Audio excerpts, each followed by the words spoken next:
All right. 3, 2, 1. Welcome back to another episode of Digital Voices with Bo Tiffany. We talk about what's on our hearts, what's on our minds. We talk to interesting people and share their stories. Everybody has a journey. Each one of us is unique. And the journey and the tools that we learn along the way tend to help us out later in life. And my goal is to kind of dig a little bit and figure out how my guests got to be where they are and who they are. So with that said, my guest today is Alec Mills. I am super excited to talk with her. She is a mindful intimacy catalyst, merging the science of storytelling and spirituality with quantum physics to reach sexual ascension. She has 10 years in filmmaking and advertising, and she's inspired to share a story-based coaching based on her previous experiences. She helps couples as well. But with that said, thank you so much for coming on the show today. Thank you. Happy New Year. I'm doing really great, actually. How are you? I am doing excellent. When I came across your profile, I had to read it a couple times. You have an interesting niche in your career field. Tell me a little bit about it. That is quite true. I mean, I still consider myself to be a storyteller, first and foremost. I had 10 years in filmmaking, and I've only taken a step away from it 2 years ago, and I'm definitely going back. And then how I got to where I am right now is, I think, first of all, it started with sexuality, that I've had a very long-standing relationship with the sexual energy, the orgasmic energy itself. And by now it's a 25-year relationship. And, 2 years ago, I think it was about 2.5 years ago, the first time when I started asking those really serious questions, like, what is the purpose? What's the meaning of existence itself? Not just my life. I've been dealing with depression for 20 years, very heavy anxiety for 25. And I've never really considered myself a particularly religious person or spiritual person, but I've always been interested in spirituality. So my first port of call was mainstream spirituality. And I looked at what's available out there, and I really realized that even the woke New Age movements are still pretty much bashing the body. Like, you're not your body and you should just sit still in silence and meditate and completely leave this world behind, because there is still a quasi-religious element of sinfulness in the body, in this world itself. And that just didn't sit well with me. So I was like, I'm going to do some kind of coaching. But then I realized that I'm definitely not a coach. I don't want to have any coaching qualifications, because the way they teach coaching is like, I'm never going to be the 7 top tips of absolute blueprint to full-on success. That's just not my personality. And so I'm like, okay, I really have to carve out who I am and what I'm doing. And then about a year ago, back in April 2020, a spiritual scientific paradigm called Keylontic science, or quantum morphogenetic physics, found me. We found each other. And that gave me a very concise explanation for my personal questions and my professional questions. And ever since, I've been digging really deep into the science, and I started to merge spirituality, science, and sexuality. And now I'm finding a very, very interesting crossover. So you're seeing some things as they connect to one another, and it's starting to fill in that picture for you. Is that what I'm hearing? Yeah, definitely. I mean, it almost like retroactively validated my life. And, things like I don't like, it needs context. If I say things like that, I have a very high sex drive, people are like, oh, you're promiscuous. No, I have never been promiscuous. I had very few relationships considering, and I've been choosing sexual partners very, very carefully. But at the same time, my body is just ridiculously excitable, very, very sensitive, not just in a sexual way, but also in a sexual way. And then I started digging into the science of it. I'm like, okay, so if I'm so attuned with this energy and I'm so connected to my body, then why haven't I had good relationships? Why was I fucking up in life? How come that I still haven't had the type of intimacy or the depth of intimacy that I wanted to have? And then I started biochemistry, the biophysics. I started looking at quantum physics. I started looking at the way of how, not just how we affect our reality, our physical reality, but how the current state of our reality have affected our consciousness, conscious awareness, and how they interact with each other. Yeah. This started early on for you, didn't it? This isn't something that just emerged in your adult life. You've always kind of had a fascination in this area. And exactly. I mean, how is your family? Are they very open sexually? So that was something that was easy to talk about? Definitely not. Definitely not. I was such a black sheep in all sense.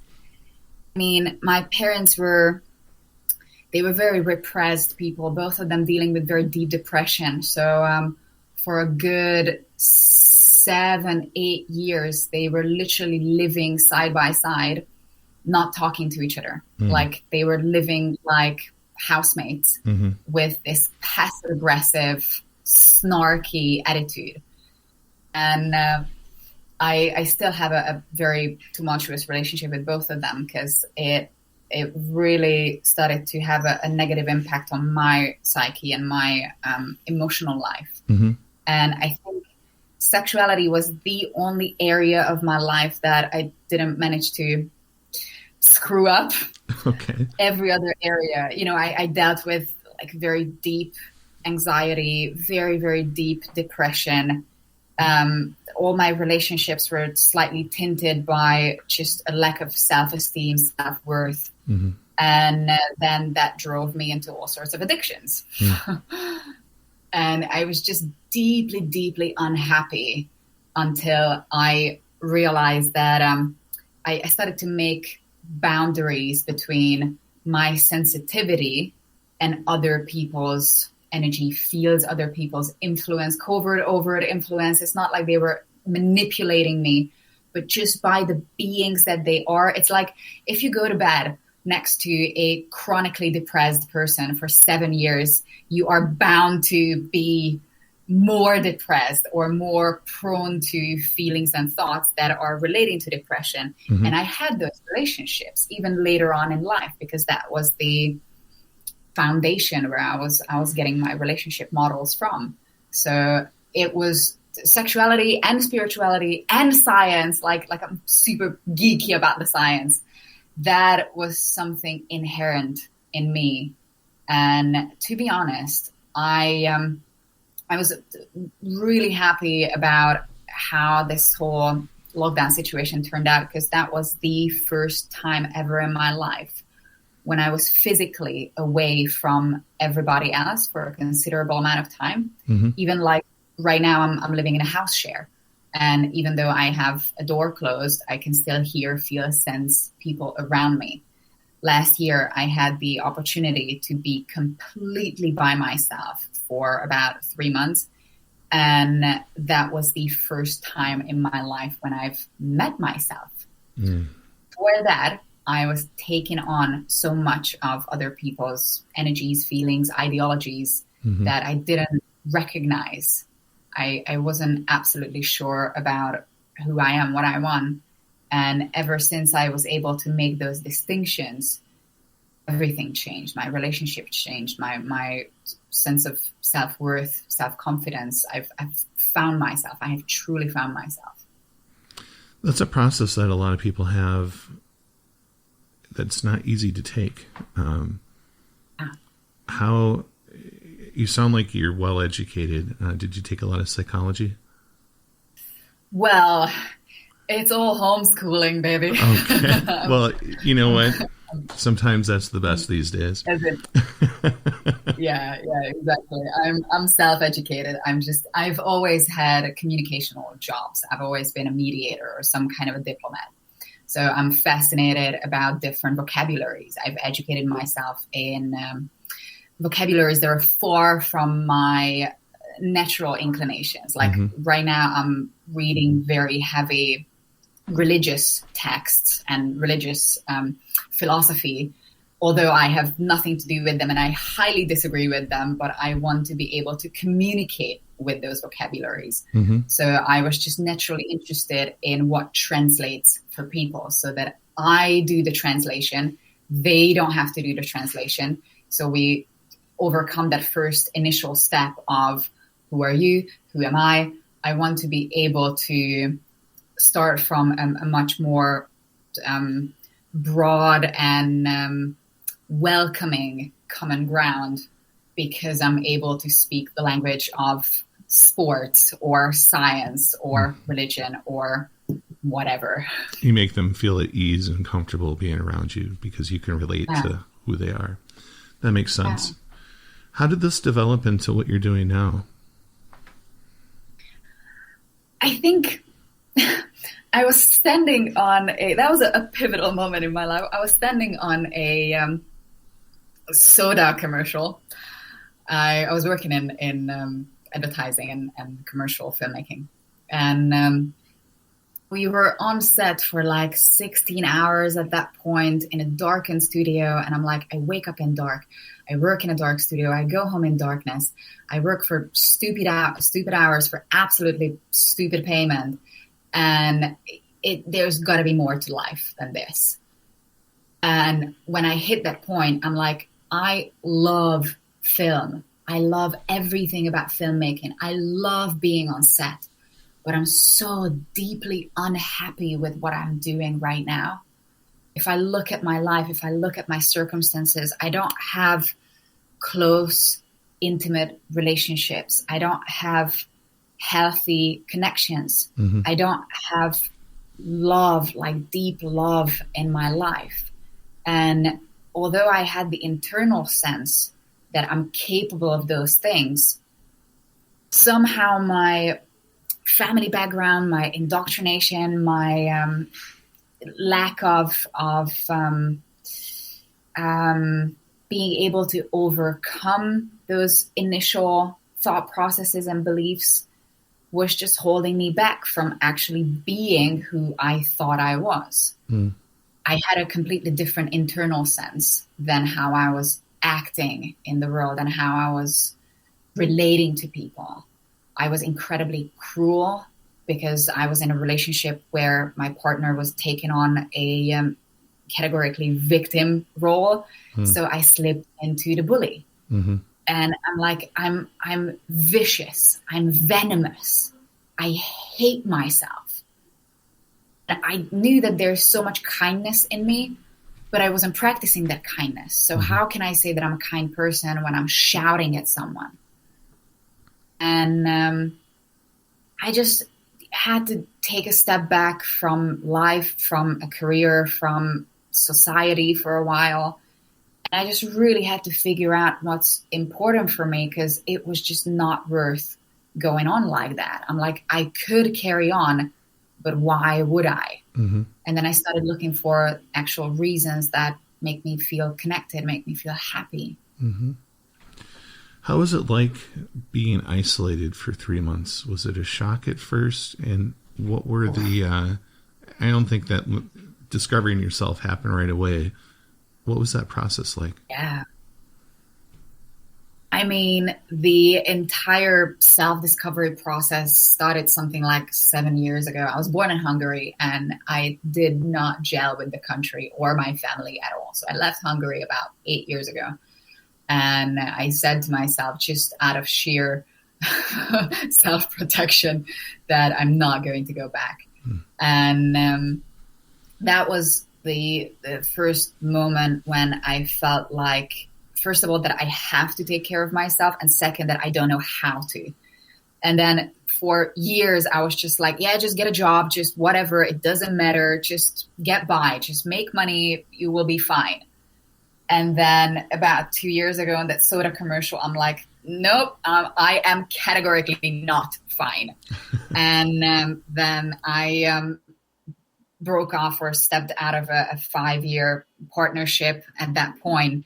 And then I had to wake up all by myself, go to bed all by myself, when before that I had the same person next to me for 5 years. Mm-hmm. So that was massive. I mean, I was just so lonely, and I was very prone to addictions. So you were feeling what you were missing with other stuff, right?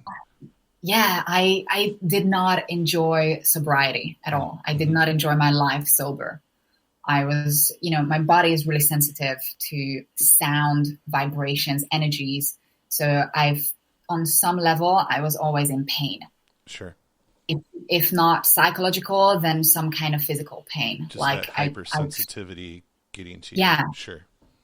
Yeah, I felt like that my mind is always just hyperactive and agitated, not in an ADHD way, because I know that I can calm myself down, but I really have to be by myself to calm myself down. I don't know how to do that in a city like London. I used to live in London for 7 years.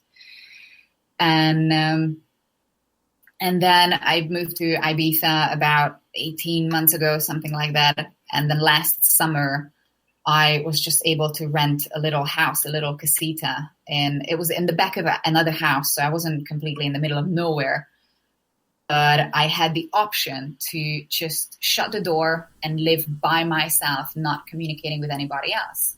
And in the beginning, it was just my go-to emotion is anger. Mm-hmm. So in the beginning, it was just an angry, still very depressed state of, I don't want to be sober. I don't want to participate in this life. And I just had to let out all the suppressed emotions of how unhappy I was with my life.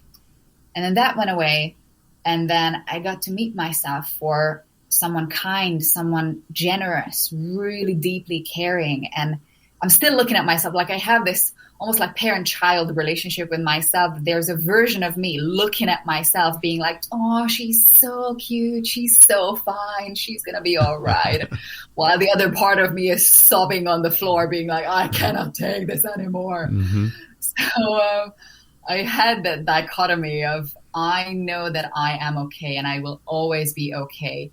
But right now, just allow me to go into the depth of these horrible emotions because they are trapped in my system. I just need to let them out. Mm-hmm. And I'm going to be so better off if I'm over this. Unloading your baggage, so to say, the things that you were carrying around with you. Yeah. It's amazing to me because that's one point that I like to point to a lot of people. Baggage needs to be unpacked and needs to be unpacked on a regular basis. If you start to accumulate that, it's amazing the detriment that it does to you. So I think that's great that you were able to work through that and really kind of get to the core of you. It's funny how that gets lost underneath all that other stuff, right? Yeah. So, and that's why I love. I was just going to say, as you're getting to know yourself, you started to like yourself too, which I think also is important because most people have a difficult time liking who they are. And when you really spend that time nurturing yourself and developing yourself, getting to know yourself, you sometimes surprise yourself.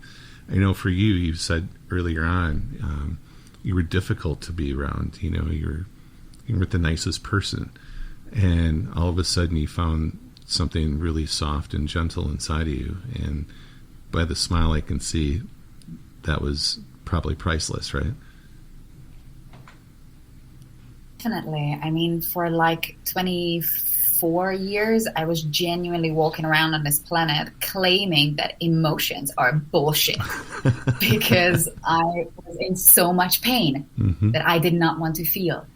And that is literally the definition of depression, that you do not feel anymore.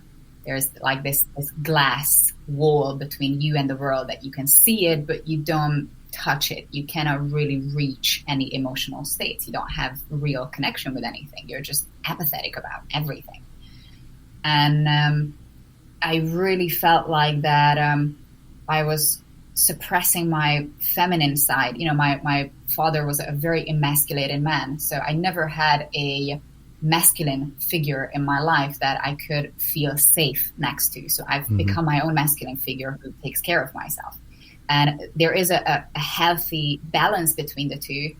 But when I was just craving to be just allowed to be soft and gentle and not have to take care of myself, just melt into someone else's kindness and generosity.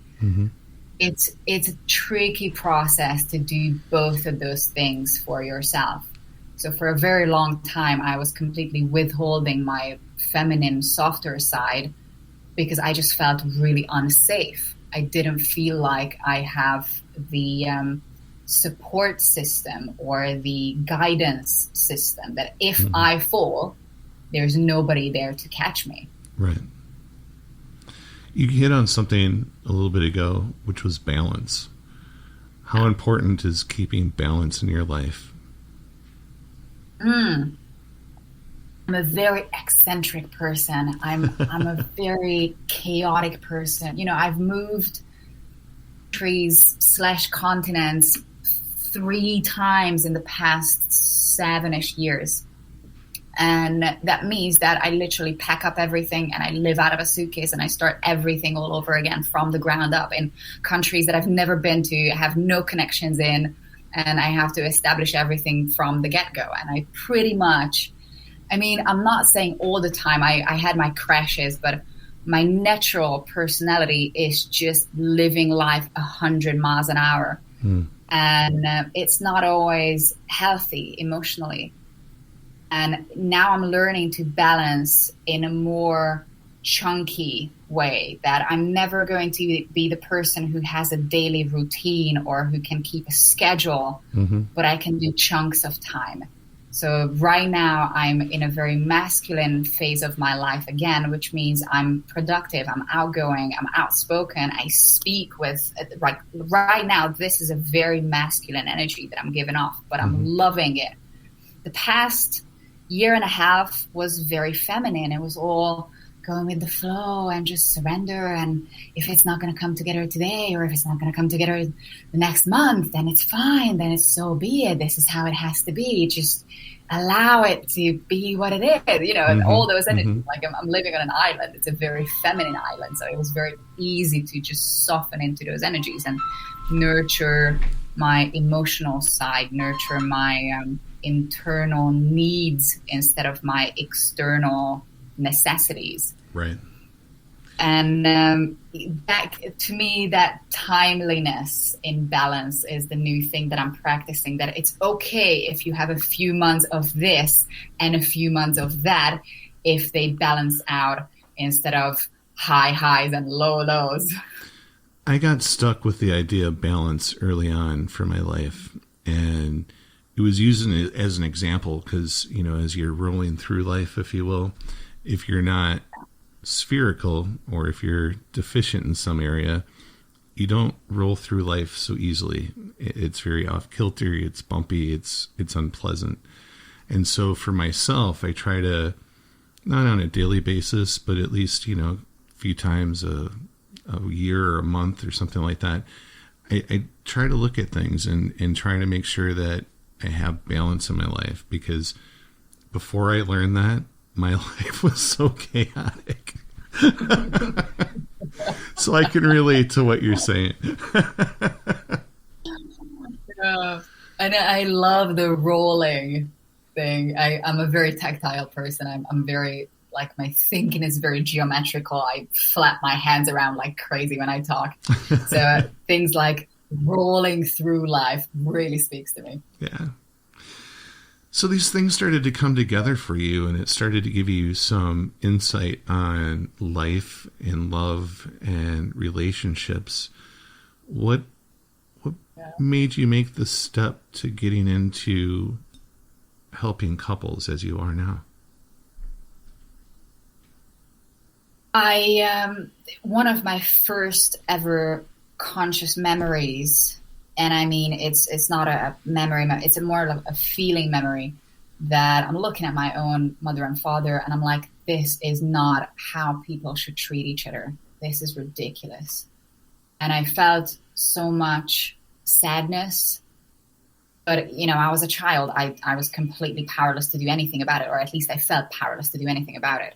And I think that was my first imprint to then later on in life just look at couples. And in the beginning, I naturally started to become the go-to person in my friend circle's relationship problems and relationship issues, that they just started to ask, well, I have this problem. What do you think? How should I solve it? And especially men, I love working with men because there are so many people, like there's so many cases when men are doing men's work and women are doing women's work, and it's all circles and mm-hmm. bulking up or like moon circles. And I'm like, yeah, you need that discussion between the two opposites, because those are the issues that you're dealing with in a relationship. Mm-hmm.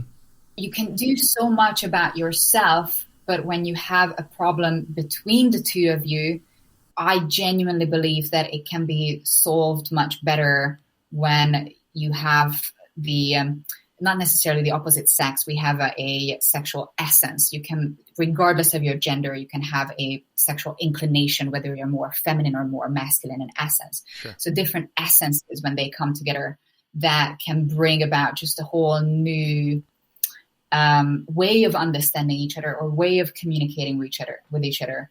So I'm absolutely passionate about, first of all, you don't have to be in a relationship if you are not ready for that relationship. Mm-hmm. And you don't have to try to save something that is so obviously crumbling. Mm-hmm. And I was in a 5-year relationship when we still have so much love for each other. We are still friends. But we started to very obviously grow in different directions.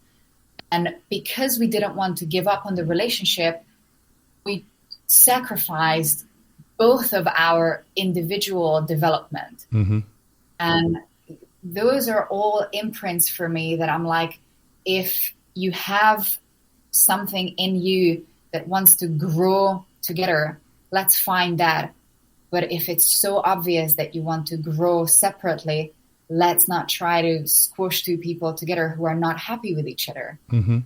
And so now a lot of people are finding, and I'm not a doomsday person, so that's just my imprint. That's what I saw in my own parents, that actually I was the one who told them that if you guys are not happy, you should not live under the same roof because you're making each other miserable. Mm-hmm. And ever since, it's quite the opposite. So people are finding me who are just absolutely in love and just so ridiculously happy with each other.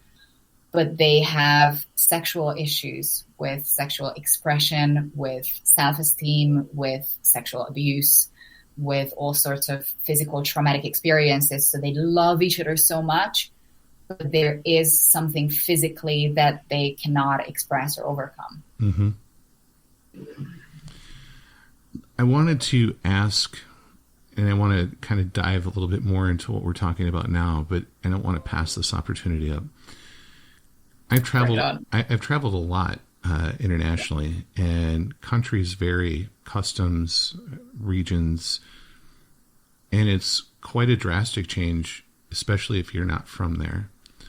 Yeah. The tools that you're talking about, do they change depending on where you are, or are these kind of universal tools that you're able to bring to the table that everybody should understand? That's a very good question. Never thought about it this way. I have a lot of people with an Asian heritage who find me, Far East Asian heritage. So I've, again, I think that's just my personal interest in cultures that kind of just made me into this person that I don't really look at where people are from. I respect their cultural heritage, but I look at the individual. I look at the person underneath the cultural heritage or indoctrination. Mm-hmm. But through the work, I realized that that's where usually their issues or problems are coming from, when their individuality is clashing with their family background or their circumstances or the country that they live in, and they don't know how to reconcile the two. Mm-hmm. So I think my methods only change in a sense that I want to understand the background that they're coming from. Mm-hmm. But I do genuinely believe that there's something so fundamentally human in us that just wants to connect, just wants to be loved, just wants to have healthy attention. I thought that too. I've seen some examples in my travels where there's some countries that are very male dominant, where women just don't have any rights. Those countries, I typically see less respect, or at least a seeming to me from us, from afar, less respect being shown to their spouse or to their partner. Is that just a perception, or is that a reality due to the cultural components? Unfortunately, it's a very sad reality. It still exists. That's why I'm a very eclectic mixture. I love storytelling, and I don't just love storytelling from the point of view of I have a story that I want to tell. I love the psychology of storytelling. I love the psychology of manipulation, mind control. And religion is one of the most effective storytelling factory that has ever been created. Oh, yeah. It's through mythology that before we had Hollywood, we had churches. And it still sits so deeply ingrained, not necessarily always religious in a sense that just imagine a country where religion itself is banned, but then you have a leader who is called your father. I'm guessing which country that is. Oh, yes. And then the father of the country is looking after all of you. So it's a quasi-God figure, even though it's not a specifically religious country. So the methods of religious and dogmatic storytelling have done quite substantial damage in our respect for each other, in our sensitivity towards each other, in the way we communicate and understand and unite, not necessarily unify. It's not that we are becoming more homogenous. We can still have diversity, but to have the experience, the emotional experience of unity, when you come together and share something very deep, when you can go home to your wife and actually share your emotions. Right. That doesn't exist in every relationship, because there's still a perception that men shouldn't talk about their feelings, or they shouldn't have feelings in the first place, or women shouldn't ask about those feelings. So yeah, it's still very much out there. In my area, the perception of men and women, guys are very who, what, where, when, why. It was me and Bob. We were at a bar. He said this. I popped on my left. The end. Girls tend to think 10 steps ahead of a man. and I always feel like that's one of the big ways that we're so different. How, as a couple that might be listening to us right now, what's the first step of communication, and what's the first step for a man to try to understand a woman, and maybe even vice versa? I think from a male to female perspective, so for men to be able to communicate better with women have such a, I'm generalizing, but that's definitely my internal experience, that women have such deep-seated fears about their look, their physical look, that it can cause so much insecurity. The tiniest comments on physicality, or the tiniest comments on being attracted to another person. So for me, the first thing that has to happen in a relationship is establishing safety, emotional safety, that a woman is, first of all, she is the only woman in your life. She is the most beautiful woman that you've ever seen. That was never a question and never will be a question. And then whatever she feels, so if she wants to shout, if she wants to cry, she is still beautiful. She is still appreciated. She is still welcome. She is still allowed to express whatever she is right now. Mm-hmm. Because emotions are tumultuous and they are not pretty. Mm-hmm. And women are very scared to express those emotions, because if they are not desirable all of a sudden, then they're really scared that their opinions are not going to be heard. It's horrible, but if I look a little bit prettier, I'm going to be listened to much more, or much more attentively. Is that a social? Is that a social installation of what you're describing? Is that put on by society, or how is it that? Because I don't feel that men carry that as much. It's ingrained in women. It's very deeply ingrained in women. Men get a lot of body image propaganda, but genuinely, everywhere you look, we are surrounded by so unrealistically pretty women. Mm-hmm. They don't look like that in real life. Right. And women are put up against such unfathomable standards. Mm-hmm. Those people don't eat. They starve themselves, and they are photoshopped beyond belief. But women are incredibly scared that if I'm not good enough for you, there are 100 other girls much prettier than I am that you can choose from. And that's why physicality is, and we get a very different response from an actual relationship, from an actual romantic relationship, where guys are like, I love you just the way you are, and I think that you're beautiful. But that's not how we think about ourselves. So the first thing is to establish that absolute trust and absolute respect, and express from the guy's point of view, express. Keep expressing, because when women feel like that they are not heard, they are not seen, they are not appreciated, it's a stupidly simple but ridiculously wonderful thing to just give them a hug and tell them that they're beautiful. And that's it. All of a sudden, she's going to soften up in your arms. Don't try to fight her. Don't try to solve her problems. Don't try to reason with her. She doesn't need reasoning. She can reason her way out of any situation. But emotionally, if she feels insecure, you can tell her that she's not pretty, she's not sexy, she is beautiful right now.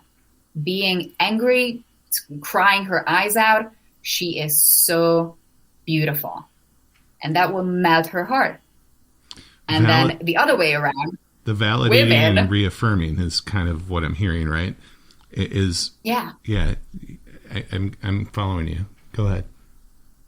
Yeah. That, I think that's the most shameful thing for women about us, about how we look. Mm-hmm. That it's a very deeply ingrained fear that if you don't have physical vitality, physical youth, then you are not as desirable. And it's women's perception, self-perception is so closely linked with our look. Even when we say that we are not concerned about our looks, if we do get a genuine compliment from our loved one about our looks, that's much more, that makes us soft, that actually makes us tender. If you tell me that I'm smart, I'm like, I know that I'm smart because I educated myself. I didn't just come out like this. That was work on my part. Right. appreciating your beauty, that's something about your essence. That's not something that you've cultivated. That's not something that you've achieved. That's something that you are. Mm-hmm. Just the pure fact that you exist is beautiful. Mm. It really speaks to women. Mm-hmm. And men are the other end. Right. They appreciate achievement. So if you tell your man that I love you, it doesn't resonate quite as much if you were to tell that I'm so proud of you. Right. I respect you so much right now. Yeah, that means so much more. Yeah. Yeah. You know, don't tell men that they are cute. Even when they are the cutest. Do not tell your partner that, oh, you're so cute right now. No, men are not cute. Right. They are not adorable. They are not beautiful. Right. They are sexy. Mm-hmm. They are manly. They are powerful. They are strong. And that is just a difference in language, mm-hmm. a difference in approach, that men really appreciate what they have achieved, what they have worked for. So when you compliment them on, you are such a tender, wonderful, loving, caring guy, they are like, yeah, well, that's kind of obvious. But then I worked for that job and I built that house and I made that money and I cleaned that car and I took out that trash. Where is my accolade for that?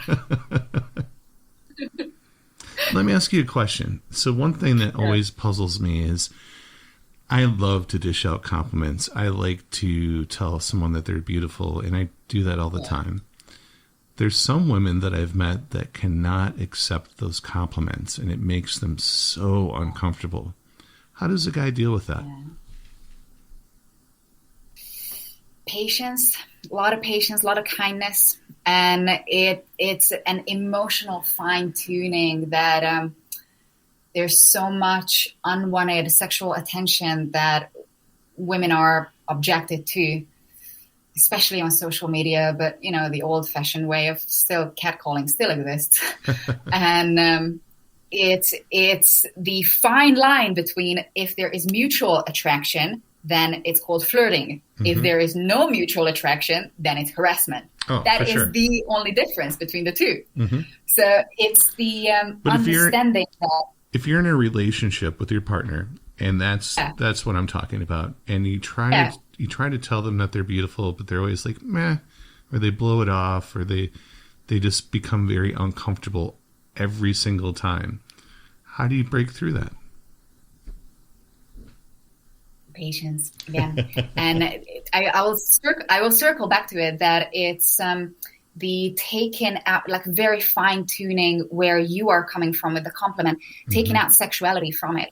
Because when women are not comfortable with how they look, when they're not comfortable with their bodies, as soon as we feel like we're sexualized or objectified, we emotionally shut down and we start to distance ourselves.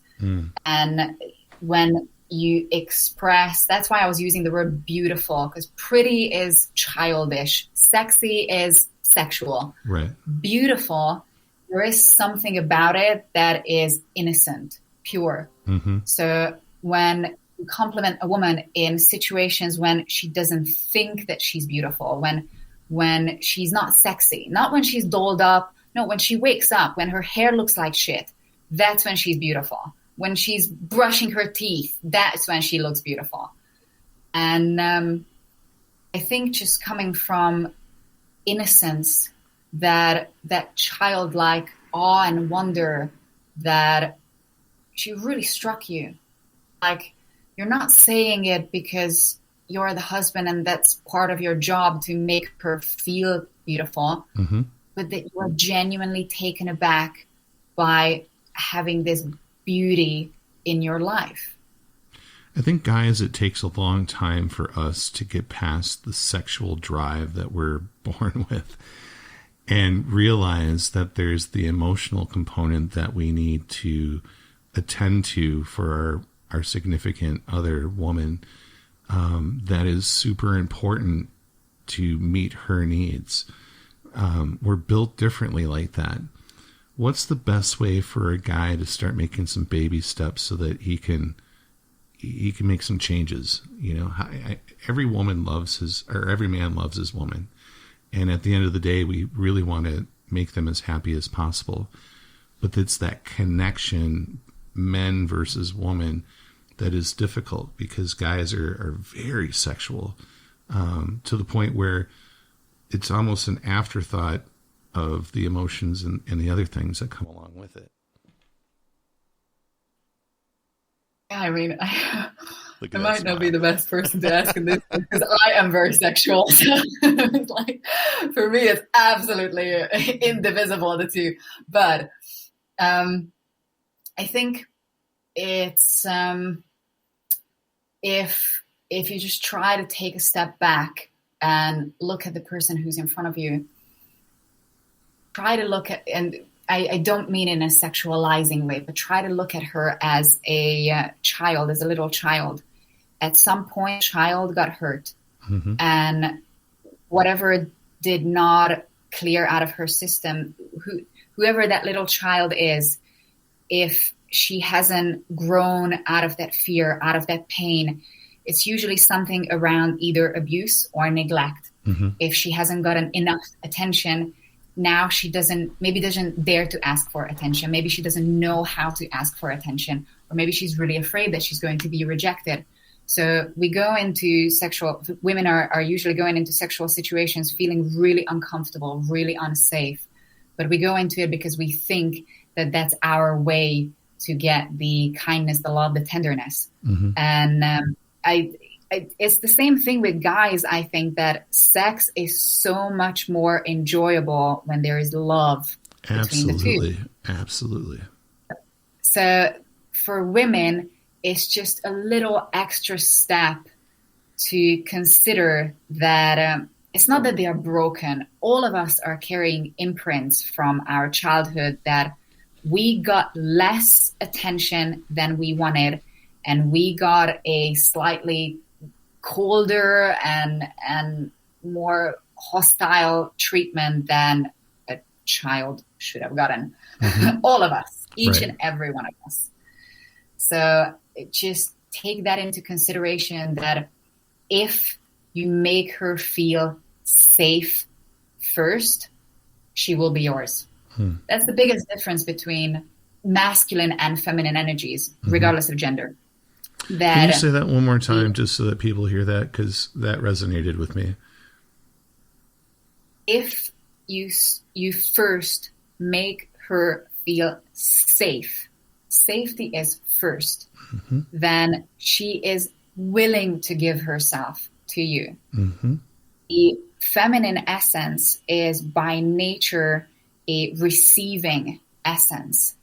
It's not that we need guidance. It's not that we need a guy to tell us what to do, but especially in a sexual setting, feminine essence people want to surrender. Mm-hmm. It's not a passive surrender. Mm-hmm. It's the active invitation of the masculine, of the male energy in. Yeah. And for that, we have to feel safe to open up. Once we feel safe, once we feel emotionally safe as well, heard, listened to, seen, then we literally open up and invite that male energy in. We're craving it so much. It's not like women are not as sexual as men. Women can be so much more sexual than men, mm-hmm. because we usually don't get satisfying sexual encounters. Right. Because men are very selfish.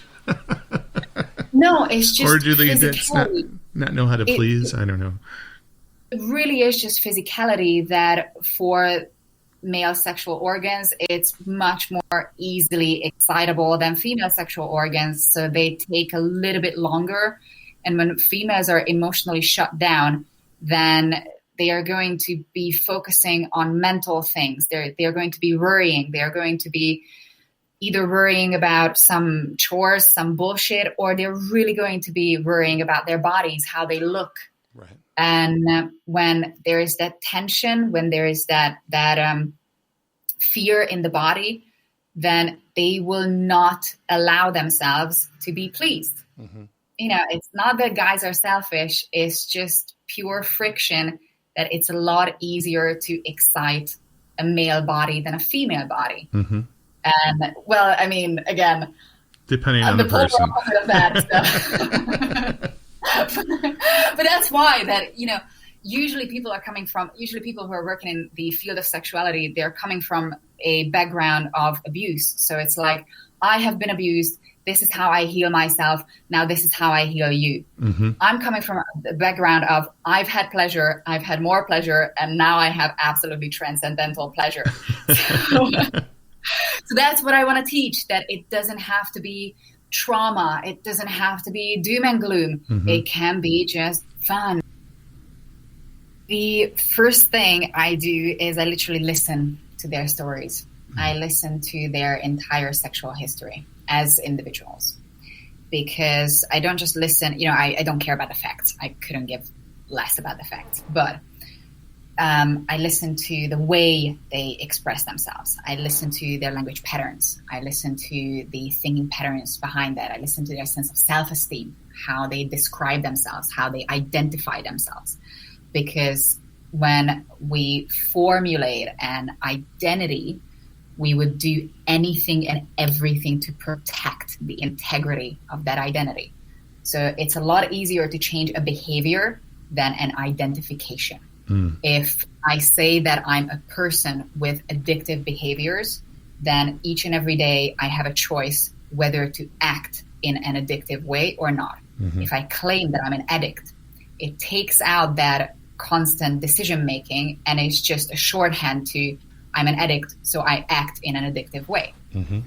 And when we identify with things like I don't know how to please women, or I've never had a good relationship, or I couldn't trust men, or I did it. Mm-hmm. Then I listen to those patterns in their entire sexual history, because usually 99.999% any sexual issue is an emotional issue. Mm-hmm. So in the beginning, they come to me with, we haven't had sex in X months. We're not, there's no desire anymore. In the beginning, we just used to be all over each other, and now it's just chores and babies and all that business.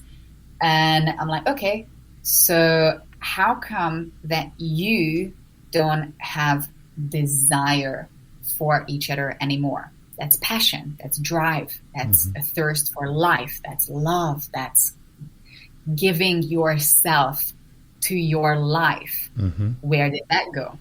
So in the beginning of a relationship, we're usually wanting to show ourselves in the best light. And once we get a little bit more comfortable, our personal issues come to the surface. If I believe that I'm unlovable, I'm unworthy, I'm not able to please someone, I'm fat, I'm ugly, deep down inside, if I have that belief, I am going to act that belief out. And I'm going to have such a strong cognitive dissonance that I'm going to literally blank out anything that would contradict my belief. Mm-hmm. Because the integrity of your identity is in danger if all of a sudden somebody is contradicting you. The same thing with beauty. When you tell a woman that she's beautiful, if she really does not believe that she's beautiful, she is going to have the deepest cognitive bias about it, saying that no.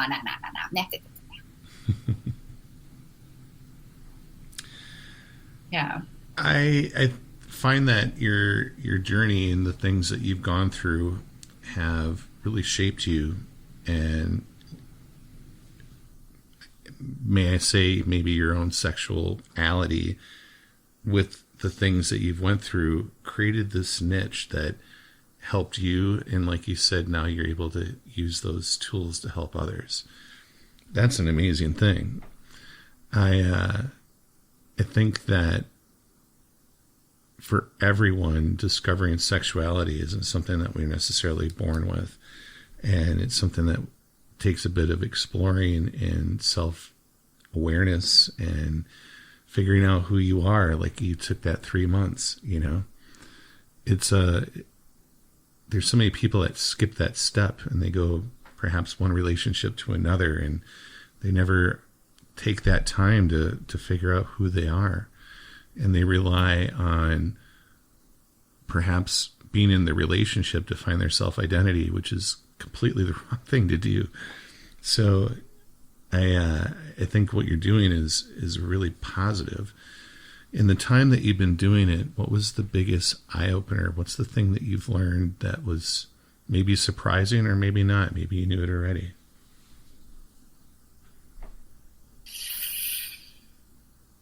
First thing that came to my mind is that men want to be loved as much as women want to be loved. And when they are in love, it's, to me, is the most beautiful thing I've ever seen, ever experienced. When a man is actually deeply in love, he will commit.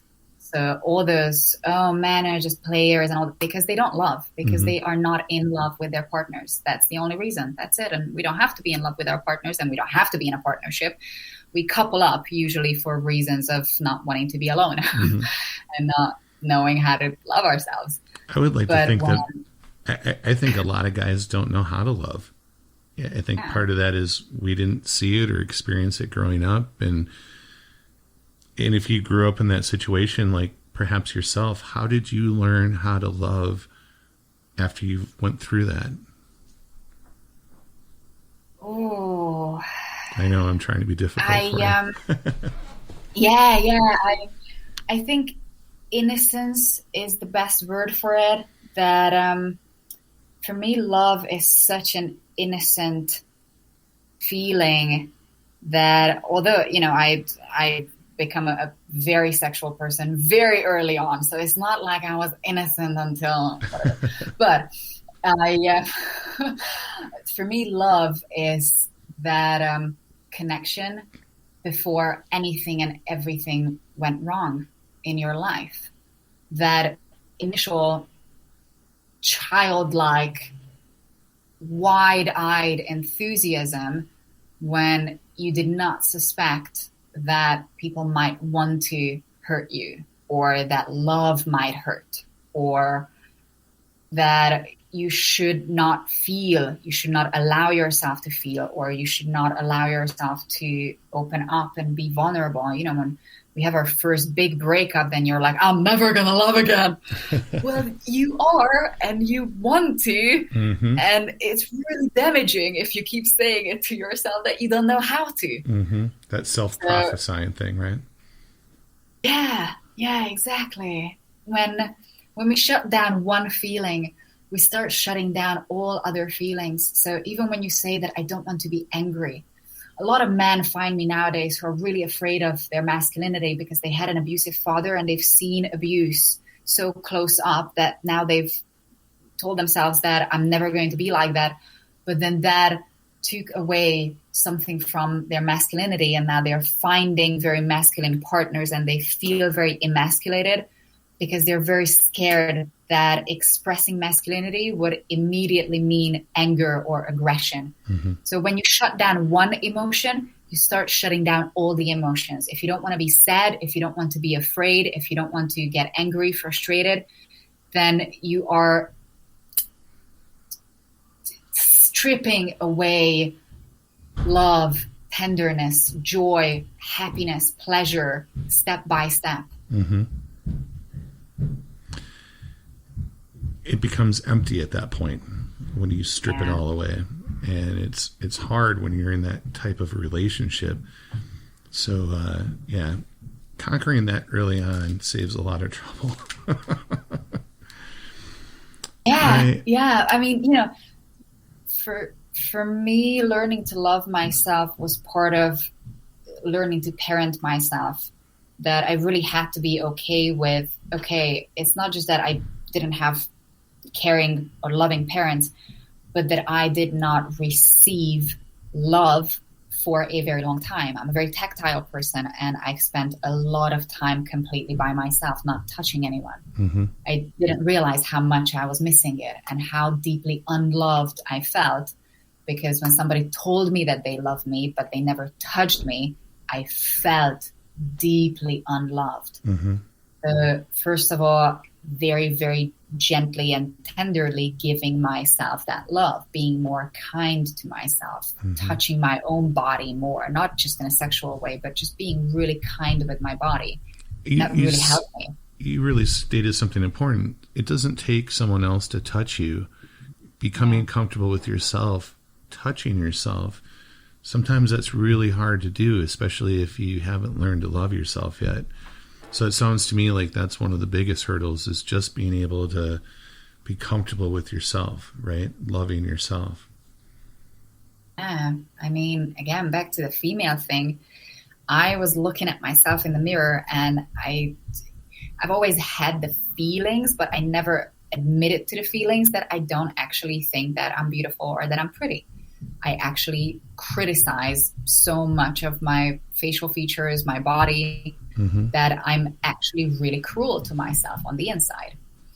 Biggest difference between male and female, or masculine and feminine people, that the masculine is outwardly expressive, the feminine is internally feeling and internalizing. So women are just as aggressive, cunning, manipulative, horrible to themselves internally. They are passive aggressive. They are incredibly, viciously, venomously cruel to themselves because they don't want to hurt anybody else. But that emotion is still present. It's amazing how it seeps out if you don't deal with it. And you can only stuff for so long before you're full. You know, I really appreciated the time that you took speaking with me today.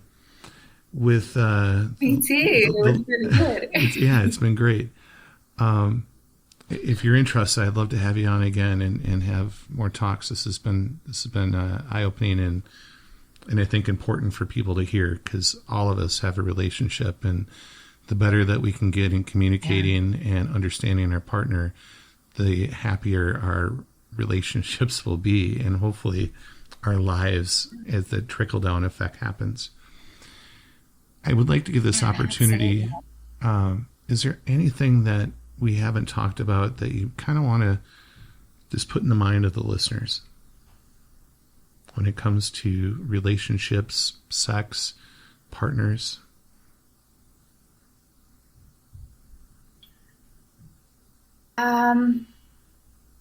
I would say the first thing that came to my mind was be really, really honest with yourself about what you want. First of all, figure out what you want without anybody else's influence. You don't have to do anything. You don't have to be with anyone. You don't have to act in any way. You don't have to look any way. Figure out what you want. Not selfishly, but what makes you happy, what makes you feel like more of yourself, right? What makes you feel like you want to get up and do this day and do the next day and commit to the next day and commit to the partner the next day. Love is a step-by-step decision. It's not that you've decided once that I'm going to love you for the rest of my life. It's a daily decision. Am I willing to love you today? And it's the same thing with yourself as well, that am I willing to give myself what I want, what I need today. And when you come from that sense that I am so happy, I am so loving, I'm so caring, so generous, I have so much inside me that I just want to share this, that I want to give you more of what I have, then those relationships are going to be really, really solid, really, really nurturing, and mutually evolutionary. That you're not going to hold each other, you're not going to need each other, you're going to elevate each other constantly. That's the perfect relationship, in my opinion. You support each other, and you lift the both of yourselves up to become something better than what you are individually. And a lot of people, in my opinion, miss that. Well, Alex, it has been a pleasure. I want to be able to have resources attached to the description for people to find you. I know you're located over the pond, if you will. But I have listeners all over. How do we find you? Online. I do everything online right now because, I live in I'm not expecting anybody to meet me. And my website is masterofstory.net, as in you are mastering your own story. And pretty much there's everything that you need to know about me. I do exist on Instagram as directed by Alex Mill. I do exist on Facebook as Alex Mill. And I do exist on YouTube as Master of Story. But if you find my website, you can find everything from there. Perfect. I will make sure that I attach that to the description. It has been a pleasure. I'm so happy to have met you. I'd like to reach out in the future and have a nice talk with you again. And until Thank then, you. I wish you the best of days and keep helping everyone, because it's the deeds that you're doing, that I do, that other people that are the givers of the world, it trickles. It has an accumulative effect that I would like to think will change this world we live in. So thank you for your part. And you have yourself a great day, okay? Thank you. All right. Bye, Alex. You too. Bye.